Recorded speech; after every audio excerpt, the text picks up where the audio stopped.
우리 미래학, 인간사회과학의 미래학을 여러 선생님들 지금 봤죠? 여러분들 여러 교수님들과 만나서 선생님은 아마 여러분들 1, 2주 때 그 과제로만 만났던 선생님입니다. 그때 과제 하면서 미래 사회가 어떻게 변하는지 이런 것들에 대한 이야기를 했던 것 같아요. 오늘은요, 여러분들 10주차인데, 10주차, 원래는 이제 9주차로 이렇게 되어 있습니다만은, 이 여러 가지 이제 문제 때문에 10주차 강의를 합니다. 여러분들, 원래 좀 이렇게 서로 보고 만나고 이렇게 이야기를 해야 되는데, 여러분도 알다시피 미래, 이것도 미래인지 모르겠어요, 그죠? 미래 사회가 이렇게 변해갑니다. 오늘의 주제는요, 여러분들 생활하면서 또 현실 생활 속에서 뭐 이데올로기다, 또 지배 이념이다, 뭐 이런 개념들 많이 들었을 거예요. 도대체 그런 것들이 뭔가? 이거에 대한 이야기를 통론식으로 디테일하게 들어가기보다는 통론식으로 이야기하고자 합니다. 자, 여러분들 학습 자료실에 가면은 선생님이 그 자료를 올려놨습니다. 미래의 지배 이념, 뭐 이데올로기 이렇게 해서 올려놨는데, 이번 시간에는요, 오늘날 또 과거 우리 인간 사회를 지배하고 있는 그런 이데올로기가 뭔지를 여러분들이 알 필요가 있다. 뭐 일종의 학습 목표입니다. 그리고 앞으로 미래 사회는 어떻게 변할 것인가, 뭐 이런 것들이죠. 사실 4차 산업혁명이라는 거죠. 여러분들 귀에 딱지가 않을 정도로 많이 들었는데, 이 뭐 시간성, 공간성, 인간의 억제할 수 있는 그런 내용들을 이미 능가하는, 초월하는 그런 것들이죠. 이런 시대에 과연 뭐 이데올로기가 뭐가 필요하느냐, 지배 이념이 필요한 게 있냐, 뭐 이런 이야기도 합니다만은, 그럼에도 불구하고 또 인간들은 살다 보면요, 그런 어떤 시대를 지배하는 그런 이념 속에서 살 수밖에 없는 현상입니다. 과연 인간들이 어느 상태까지 가야 최종 이데올로기, 최종 지배 이념에 도달하느냐, 뭐 그게 과연 있는가, 그런 게, 이런 것들에 대한 고민이 이번 시간이 여러분들과 같이 이야기할 수 있는 그런 내용입니다. 자, 우선은요, 인간 역사를 지배하는 이 정치 체제에 대한 개념을 여러분들 조금 알아야 됩니다. 이 정치 체제하고 그다음에 지배 이념하고, 이제 정치 체제 혹은 지배 이념, 그죠? 이 지배 이념 혹은 뭐 여러분들 아는 이데올로기, 이 하고 조금 헷갈릴 수가 있어요. 조금 뭐 이렇게 중복되고 반복되고 이런 게 아닌가, 또 혼용되어 쓰이는 것이 아닌가, 이런 생각을 할 수 있습니다. 뭐 그걸 꼭 잘라서 어떤 두부자는 듯이 이거는 이거, 이거는 저거, 이렇게 할 수 없는 상황인데, 어쨌든 뭐 이런 개념들을 조금은 여러분들이 알고 가야 되는 형태다라는 겁니다. 여러분들 다 알다시피 초기에는 시족 국가, 그 다음 부족 국가, 그 다음에 이제 민족 국가, 뭐 국가가 만들어지죠. 국가가 만들어지면은 그런 시족에서는 시족장, 부족에서는 부족장, 그죠? 그 다음에 국가가 만들어지면은 왕이라는 게 만들어지죠. 뭐 북한 체제는 뭐 하나의 국가지만은 왕이 아닌데도 왕처럼 하고 있는 거죠. 뭐 어쨌든 왕 중에서도 좋은 왕들 많아요. 왕 중에 왕이라고 다 나쁜 건 아닙니다, 여러분들. 자, 그래서 인간이 정치체 초기에는 왕정으로 출발합니다. 왕의 정치 체제, 왕정이죠, 왕정. 그죠? 왕. 그러다가 왕이 너무 혼자 독점하니까 그 밑에 있는 이 귀족들이 정권을 잡아요. 그래서 이걸 이제 귀족정이라고 그러죠. 보통 요게 이제 이 올리거 ARCHY, 올리가알키라고 합니다. 이게 바로 뭐냐면 귀족 과두 정체예요.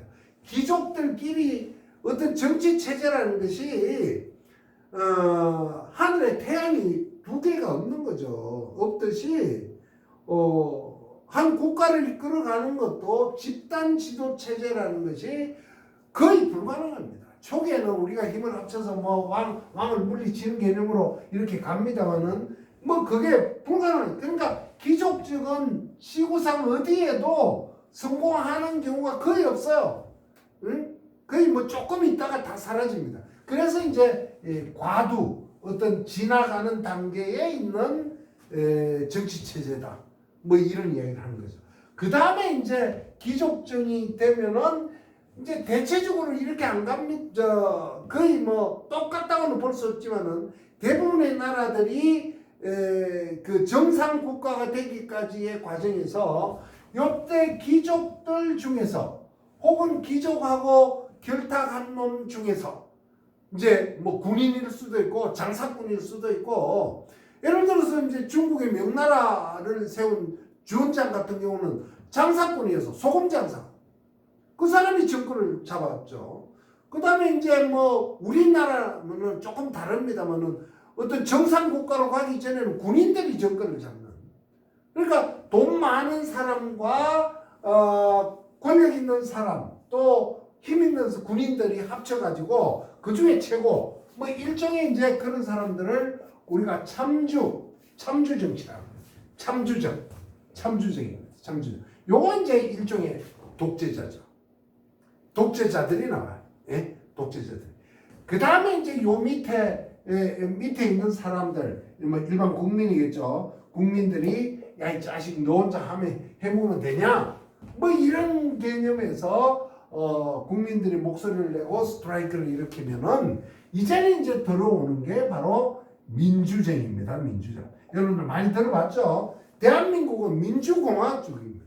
그러니까 국민이 주인이 되는 정치체제라는 거죠. 그죠? 국민이 주인이 되는 정치체제. 야, 이거 대단하지 않습니까? 이 국민이 주인이 되는 정치체제는 이념적으로는 그러니까 여러분들 이데올로기라는 건데, 이데아가 이념이죠. 생각. 그죠?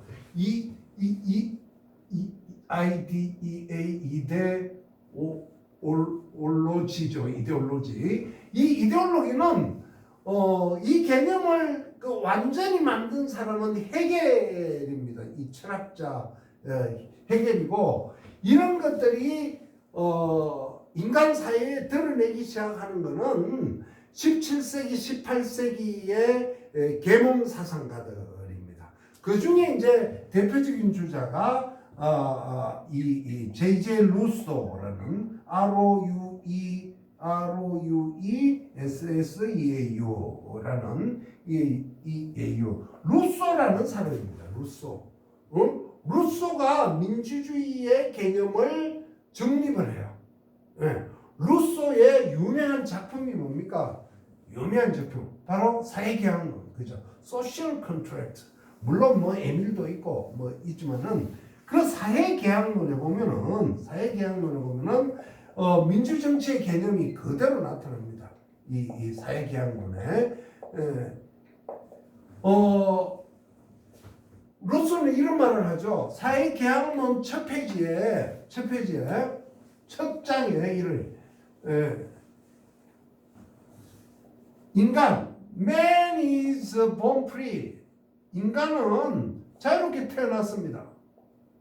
인간은 자유롭게 태어났어. 그죠? 인간은 자유롭게. but 그러나 beauty, but 그러나 is EVERY every hair in chains. 응? 인간은 자유롭게 태어났다. 그러나 그 인간은 모든 곳에서 체인 속에 있다. 서로 관계 속에 있다. 관계 속에 있기 때문에 인간들은 어떻게 해야 되느냐? 사회 계약을 맺어야 돼. 서로 간에 계약을 맺어야 된다. 네? 그런데 이 계약을 맺어야 된다라는 이런 개념은 루소의 천재 루소의 독창적인 작품이 아니고 이 루소의 선배격인 바로 여러분들 아는 존 로커, LOCK 로커보다 먼저 있었던 토마스 홉즈, 홉즈라는 이 사람들이 먼저 정립한 거야 사회계약론. 그런데 민주적인 사회계약론을 만든 사람은 바로 루소입니다. 왜냐?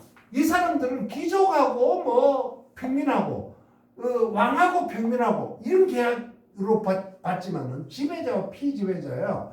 이 사람은 맨이라는 것은 all people 모든 사람을 그러니까 대통령이든 왕이든 뭐 농민이든 학생이건 선생이건 모든 사람은 is born free 자유롭게 태어났어요.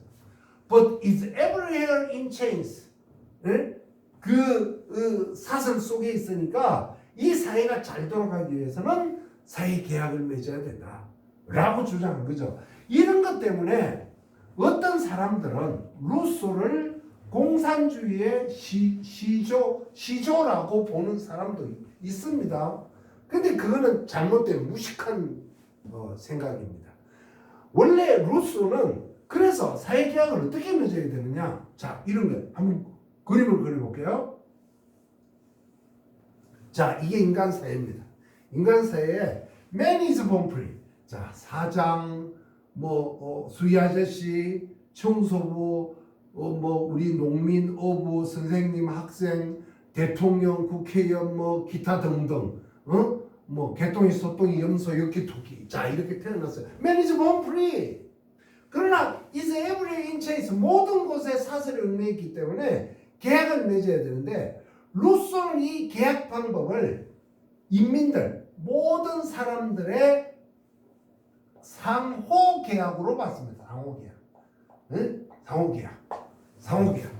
그러면 가지고 나온 인간이 태어날 때 가지고 나온 man is born free 아닙니까? 가지고 나온 자연권이 있는데 그 자연권이라는 게 가장 대표적인 게 자유, 그죠? 그 다음에 평등, 그 다음 뭡니까? 뭐 이사할 수 있는 권리, 기타 등등 여러 가지 있겠죠. 이런 거예요. 그런 말이죠. 그걸 갖다가 앞에 있는 홉즈나 로커는 모두 다 팔거나 모두 다 양도하거나 이런 개념이었다면은 루소는 그렇게 보지 않았어요. 인간은 그런 존재가 아니라 그럼 타고난 자연권 요만큼 각자가 요만큼 개똥이, 수똥이, 염소, 자연권을 요만큼씩 양보해서 어디다가 사회에다가 주자. 네? 사회에다. 그게 계약입니다. 사회에다가 주자. 사회에다가. 네? 자, 이렇게 되면은 절대 양보할 수 없는, 정말 indispensable, 어떤 바꿀 수가 없는 그런 어떤 사회 규정, 이것이 생긴다. 이걸 갖다가 루소는 뭐라 그랬냐면은 제네럴 윌이라고 했습니다. 일반 의지에 반대되는 거는 독단 의지죠. 그죠? 독단 의지. 그건 이제 예를 들어서 북한의 김정은이 같은 그런 독단 의지. 자, 그런데 요걸 오늘날의 개념에서 본다면 이게 뭐야? 법입니다. 법. 그죠? 우리 법이라는 게 여러분들 법을 지키는 민주시민이라는 게 뭐예요? 민주시민이라는 게 이런 겁니다. 간단해요. 자, 학교 앞에 횡단보도가 있어. 예? 길이 이래 있습니다. 중앙선이고 여기 횡단보도예요. 횡단보도. 여기 이제 신호가 바뀌어가지고 신호 바뀌어서 이래 가야 되는데 근데 한겨울날 폭풍이 불어요. 근데 나는 여기 있어. 근데 짝순이는 내가 좋아하는 짝순이 여기 있어. 자, 간단한 개념입니다. 내가 매니저 본프리 했는데 내가 이 길을 무시하고 차들이 왔다 갔다 하는 이 길을 무시하고 일로 갈 수 있습니까? 없습니까? 갈 수 있어요? 없어요? 여러분들? 대답 안 하는 사람이 있네.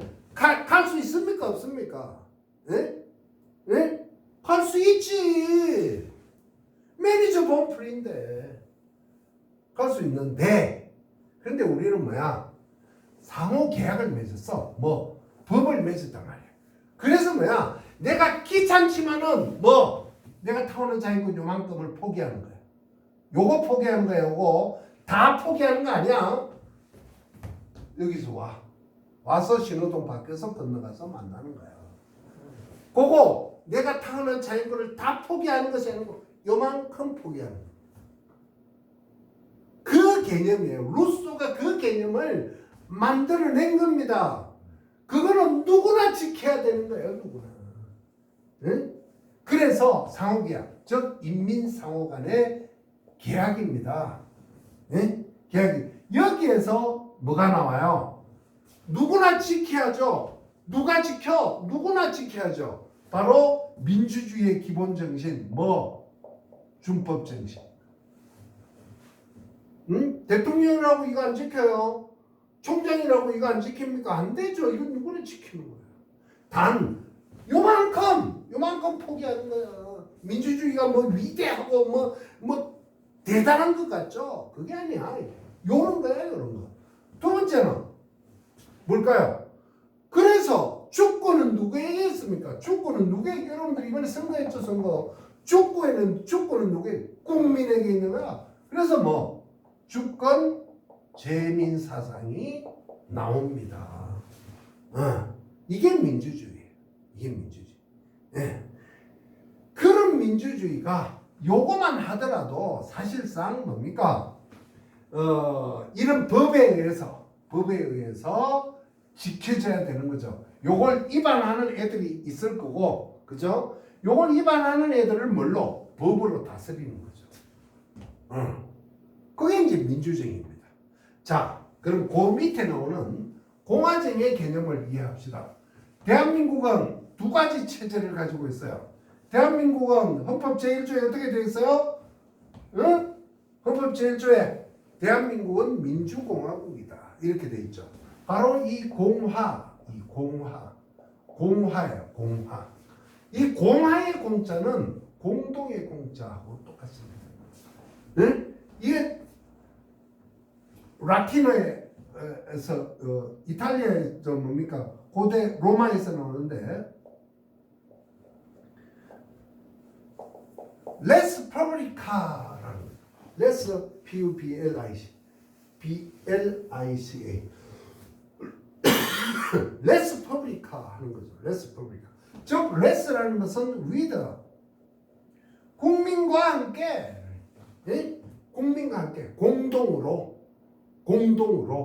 라는 뜻입니다. 그런데 여러분들 공화정이라는 거, 대한민국은 민주까지는 알겠죠. 공화는 모르겠죠. 그죠? 공화는 무슨 뜻이냐?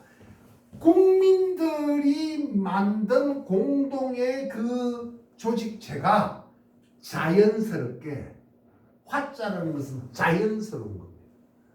법이 아니야. 민주주의에서 나타나는 준법 이런 게 아니란 말이야.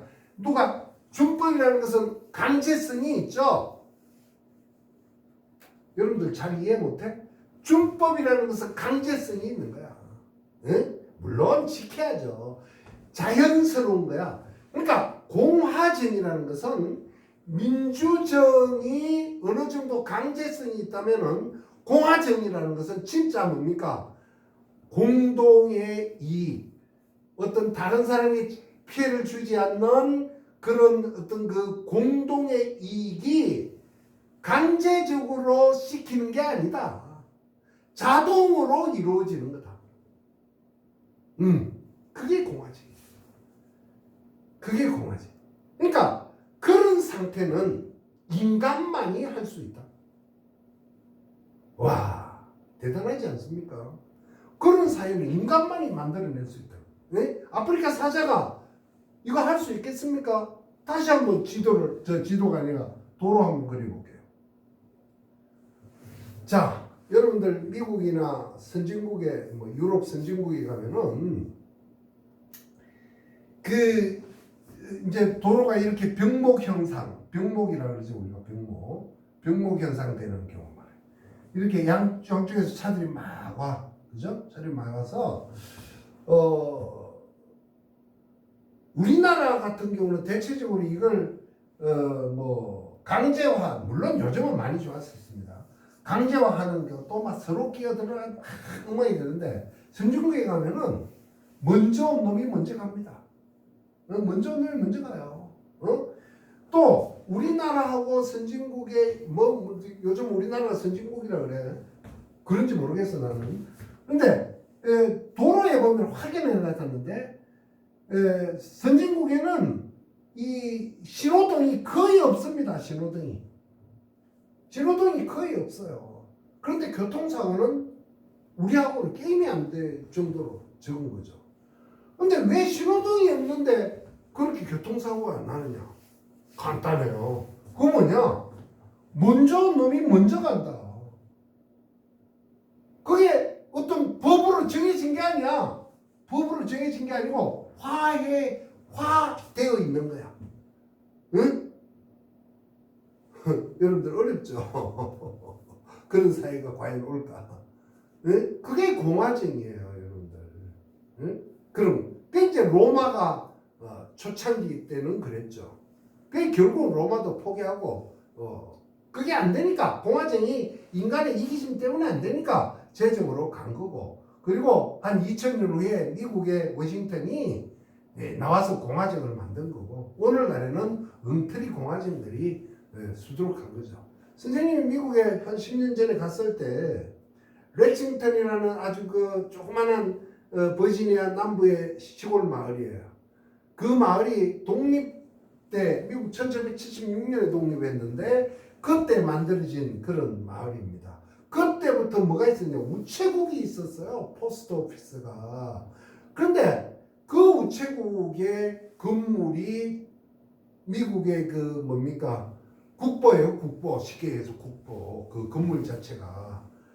그런데 재미있는 거는 내가 뭘 우편물을 붙이려고 이래 이제 길을 찾아가는데 이정표가 하나도 없어. 이정표가 없어.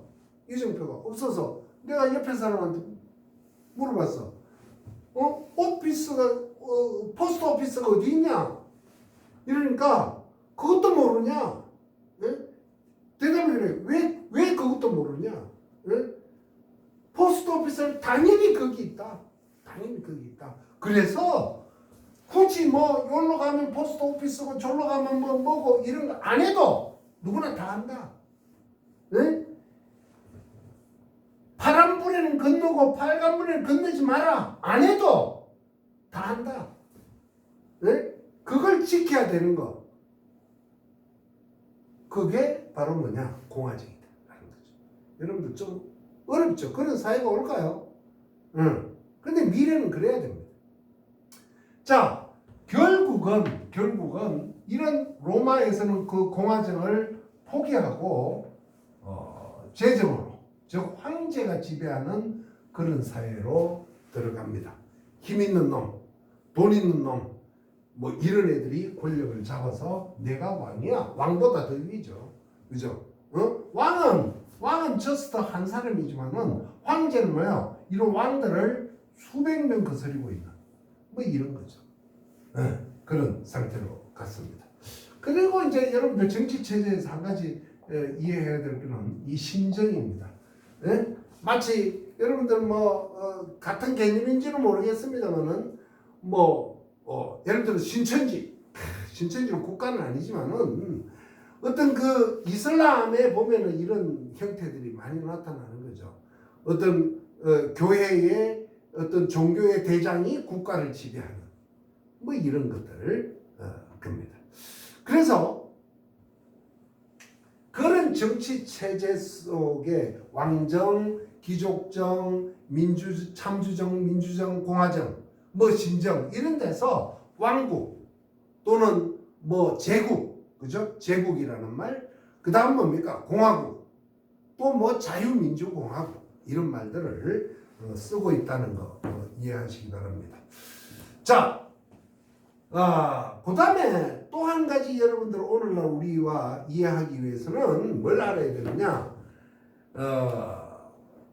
이제 오늘날 우리 사회주의 또 공산주의의 마르크스 이론, 즉 공산주의의 이론이 언제부터 만들어졌느냐라는 걸 알아야 돼요.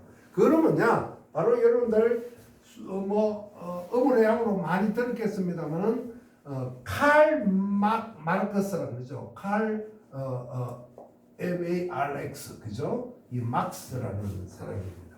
이 사람은 공부를 참 잘했어요. 공부를 잘했는데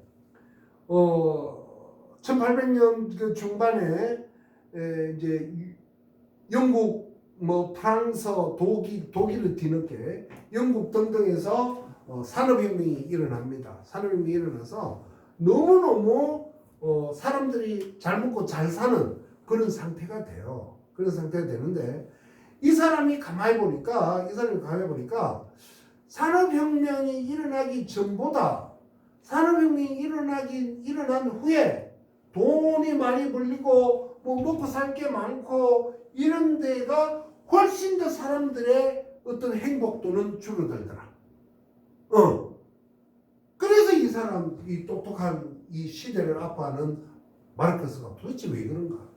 그런 고민을 했어요. 고민을 하면서 자기가 당시에 산업혁명의 본부장인 영국으로 위장 취업을 합니다. 위장 취업을 가요. 가지고 어떻게 왜 산업혁명 이전보다 이후가 더 살기 어려워지는 건가? 그걸 봤어요. 가만히 보니까 참 재미있는 애들. 1800년 산업혁명이 본격화되기 전에 영국 테임스 강가에 사는 사람들의 기본 생명은 45세. 당신은 많이 사는 거야. 그런데 자기가 지금 겪고 있는 당시에 1830년 후반에 영국을 갔는데 그때 보니까 40세로 줄어든 거야. 40세로. 왜 그런가? 바로 이게 바로 어떤 그 산업혁명의 폐해 현상. 즉 뭡니까?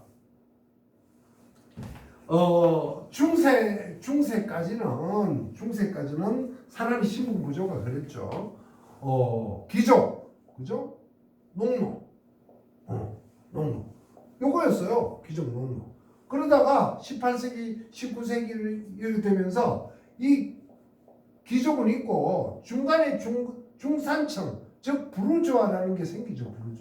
부르주아阶层. 이 부르주아 중에서도 대부르주아, 소부르주아가 있어요. 소부르주아 있고 여기 이제 농노들은 점점 해방돼 가지고 예를 들어서 뭐랄까 귀족, 부르주아, 시민 이런 거죠. 시민층, 일반 시민층. 물론 부르주아도 시민입니다만은 이렇게 이제 형성되는 거죠.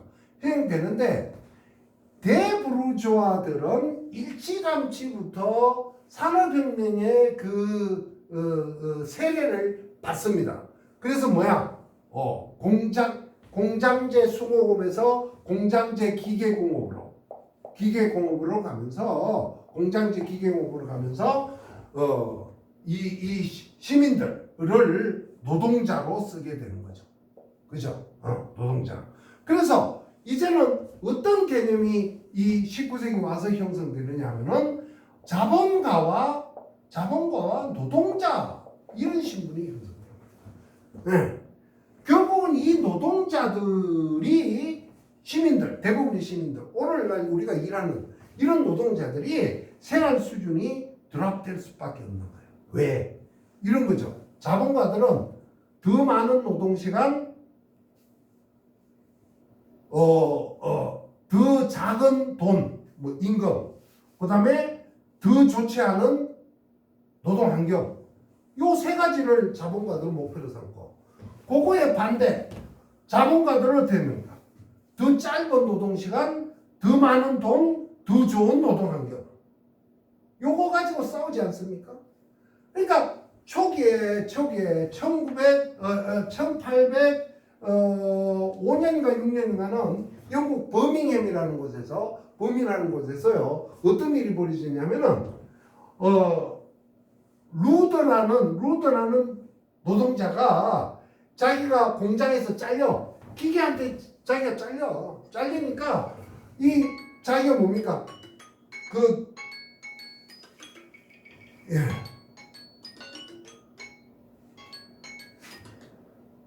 이상한 소리가 들리네요. 예.